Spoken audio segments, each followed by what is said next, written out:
Ada satu menu ni, kalau kita masak sekarang, makan sekarang, dia tak berapa sedap. Dia kena masak hari ni, makan esok. Ladies and gentlemen, presenting to you Cenahak Cuka. Untuk masak cuka ni, kena goreng dulu ikan dengan garam kunyit. Tak kisahlah ikan apa pun, macam yang ni Cenahak. Kalau kata hampa suka ikan keli, boleh je. Next, ambil minyak goreng ikan tadi, lepas tu tumiskan 2 biji bawang besar, 3 ulas bawang putih halia sebesar ibu jari.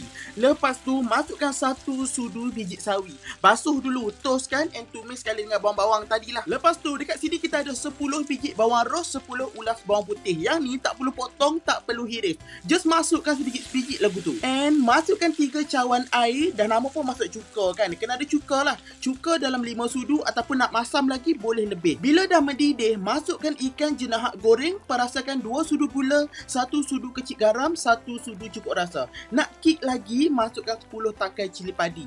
Bagi ada pedas-pedas. Biar didih lagi 2-3 minit, siap ikan masak cuka. Macam aku cakap, nak sedap kena makan esok. Barulah kuah tu mesra dengan nasi nanti.